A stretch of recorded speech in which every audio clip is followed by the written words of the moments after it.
Assalamualaikum warahmatullahi wabarakatuh. Perkenalkan, nama saya Elis Nuria dengan NPM 212153075. Di sini saya menjadi perwakilan dari teman kelompok saya, yaitu Nurayida dan Kamal Rizky Hidayatullah. Kami dari kelompok 1 akan menjelaskan tentang perkembangan fisika pada masa Babilonia.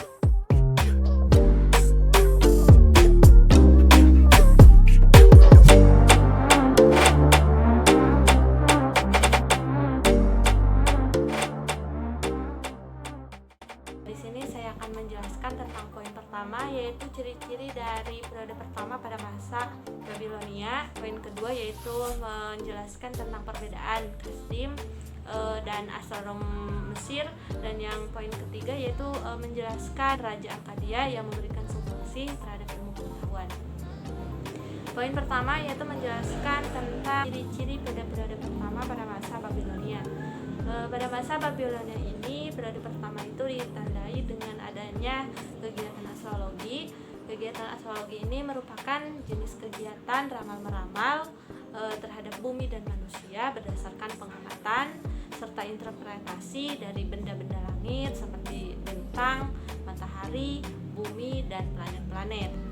Pada masa Babilonia ini juga ditandai dengan perkembangan basis 60, yaitu 60 detik per 1 menit dan 60 menit per 1 jam. Pada masa Babilonia ini juga ditandai dengan menerapkan pembagian lingkaran dengan 360 derajat, dengan 1 derajat itu sama dengan 60 menit. Dan pada masa Babilonia ini, Babilonia juga menerapkan kalender Komariah.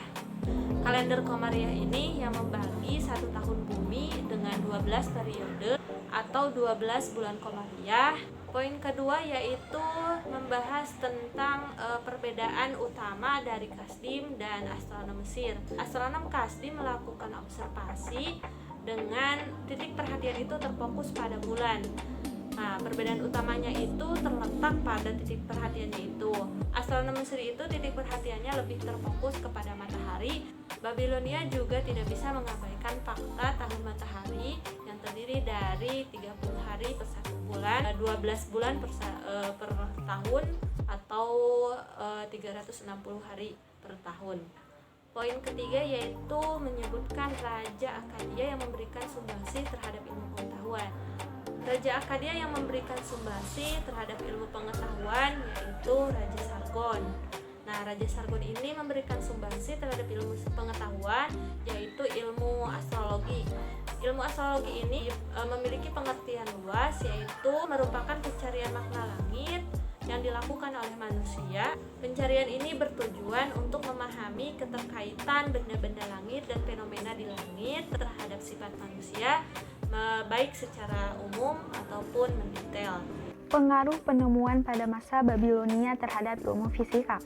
Daerah Babilonia seringkali disebut sebagai tempat lahirnya peradaban manusia, dikarenakan banyak gagasan dan teknologi dari peradaban kuno di daerah ini yang kemudian diadopsi ke dalam peradaban modern.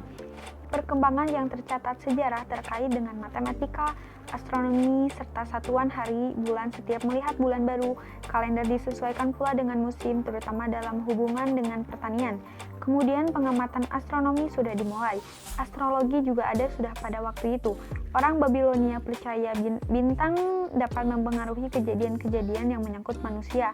Geometri juga dikembangkan untuk memenuhi kehidupan sehari-hari seperti pengukuran tanah. Pengamatan bangsa Babilonia tentang benda langit. Dalam astronomi Babilonia, catatan pergerakan dari bintang, planet, dan bulan berada dalam ribuan papan tanah liat diciptakan oleh para ahli tulis. Bahkan saat ini, periode astronomi yang diidentifikasi oleh para ilmuwan Mesopotamia masih banyak digunakan dalam kalender barat seperti tahun matahari dan bulan lunar.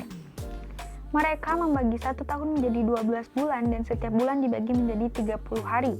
Jenis pengamatan paling umum yang dicatat oleh orang Babilonia adalah perjalanan bulan atau planet melewati bintang referensi tertentu. Setidaknya pada abad ke-4 sebelum Masehi dan sangat mungkin sebelumnya, repertoar standar 28 bintang digunakan oleh para astronom Babilonia. Observasi oleh para ilmuwan Babilonia selama berabad-abad tentang fenomena-fenomena langit dicatat dalam rangkaian tulisan kuno berbentuk baji yang bernama Enuma Anu Enlil. Pengamatan penduduk Babilonia tentang ilmu perbintangan dan astrologi. Astrologi merupakan ilmu yang menghubungkan antara gerakan benda-benda tata surya dengan nasib manusia. Ramalan astrologi ini muncul berdasarkan kedudukan benda-benda tata surya ini di dalam zodiak. Ilmu ini dicetuskan oleh bangsa Babilonia. Bangsa Babel memang populer dengan entitas. Bangsa Babel memang populer dengan entitas yang suka menyembah benda-benda langit. Mereka meyakininya sebagai dewa-dewi dan memprediksi masa depan melalui pergerakan benda-benda langit. Itu menjadi awal mula pengamatan terhadap angkasa dan bintang-bintang penduduk Babilonia dan dilakukan oleh para pemuka agama. Melalui pengamatan tersebut, mereka mencoba meramalkan nasib seseorang yang dikaitkan dengan hari kelahirannya. Dari negeri inilah kita dapat mengenal apa yang dinamakan zodiak itu. Penerapan dan pengaruh ilmu astronomi di Babilonia. Bangsa Babilonia telah lama dikenal unggul di dunia peradaban kuno dan sangat berperan terhadap perkembangan ilmu pengetahuan manusia, khususnya astronomi. Beberapa ribu tahun yang lalu, mereka telah menyadari bahwa bumi dan planet-planet lain berbentuk bulat dan bahwa mereka berputar mengelilingi matahari. Dengan pengetahuan ini, mereka dapat secara akurat memprediksi gerhana matahari dan bulan. Pada masa itu, orang-orang Babilonia sudah bisa meramalkan kapan terjadi gerhana matahari atau bulan. Banyak pelajar modern berasumsi bahwa bangsa Babilonia membangun ilmu astronomi mereka sendiri untuk memenuhi kebutuhan akan perhitungan dan akurat dari ilmu astrologi mereka yang kompleks. Astronomi Babilonia dipercaya menjadi dasar untuk ilmu astronomi di berbagai daerah di seluruh dunia. Poin ke-8, alasan bangsa Babilonia membagi bulan menjadi 12 periode. Nah, penduduk Babilonia ini membagi periode waktu ke dalam 12 rasi bintang. Kenapa hal tersebut dilakukan oleh mereka? Karena agar mempermudah mereka dalam menentukan pergantian musim. Kemudian, untuk mempermudah mereka dalam bercocok tanam, mereka membuat simbol-simbol tertentu yang mudah diingat oleh mereka. Kemudian, sebelum mereka membuat simbol tersebut, mereka membuat penelitian terhadap pola 12 rasi bintang. Setelah itu, mereka membuat sosok-sosok tertentu seperti si kembar, kepiting, dan lain sebagainya. Konsep Babilonia tersebut kemudian dikembangkan oleh bangsa Yunani kuno dan dituliskan dalam sebuah buku. Nah, disitulah muncul yang namanya zodiak. Zodiak dapat diartikan sebagai lingkaran atau waktu hewan-hewan. Di mana pada zaman Yunani kuno, hari pertama musim semi jatuh ketika matahari terbit sejajar dengan rasi bintang Aries. Sehingga jika kita masih menggunakan kalender tersebut, maka awal pertama atau bulan pertama akan jatuh pada bulan Maret. Tetapi bangsa Yunani meninggalkannya karena ketidaksesuaian pada saat memprediksi musim yang selanjutnya. Kemudian bangsa Romawi membuat kalender baru dengan jumlah bulan 10 bulan yang diawali pada bulan Januari. Nama tersebut diambil dari nama-nama dewa, yaitu dewa permulaan. Tetapi kalender tersebut juga ditinggalkan karena pada saat itu bangsa Romawi memprediksikan hari tersebut seharusnya mengalami musim dingin, tetapi malah terjadi musim semi, sehingga direformasi oleh Julius Kaisar menjadi 12 periode atau 12 bulan, tetapi masih diawali pada bulan Januari. Poin ke-9 yaitu menentukan waktu menggunakan jam matahari dan jam air. Yang pertama, jam matahari. Jam matahari ini adalah metode tertua karena sudah ada sejak milenium ketiga sebelum Masehi. Pada zaman Yunani kuno, jam matahari ini dinamakan sebagai Hermes Premium yang disertai dengan skala dan gnomon.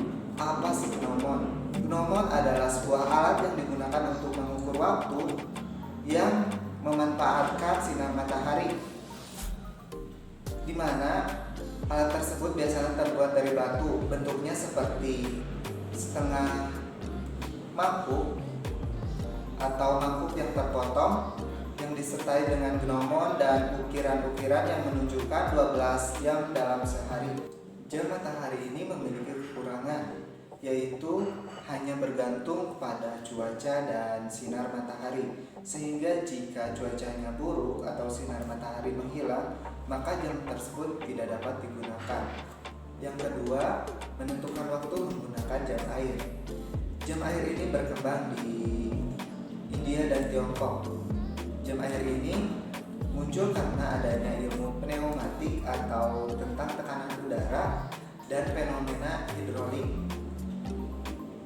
Kemudian, jam air ini dinamakan sebagai clepsydrae, dan jam ini terbuat dari bejana berisi air yang menetes dalam sebuah corong.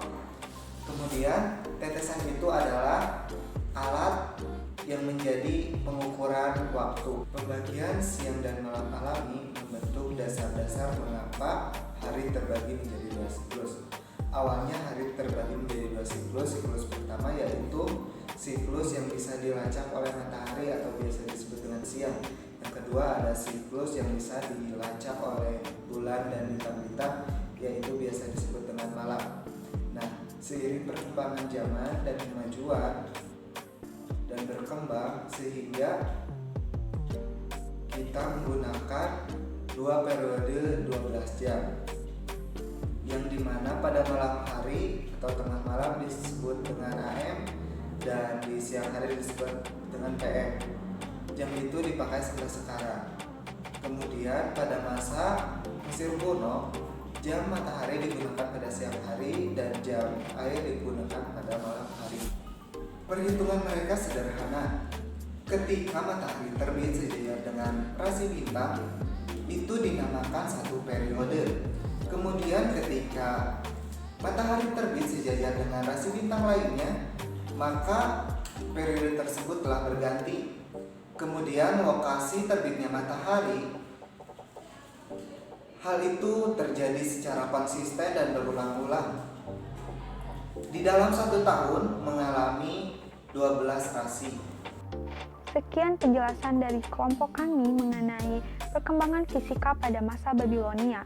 Kami dari kelompok 1 mengucapkan terima kasih dan mohon maaf bila ada perkataan atau penjelasan yang kurang dimengerti. Akhir kata kami ucapkan terima kasih dan wassalamualaikum warahmatullahi wabarakatuh.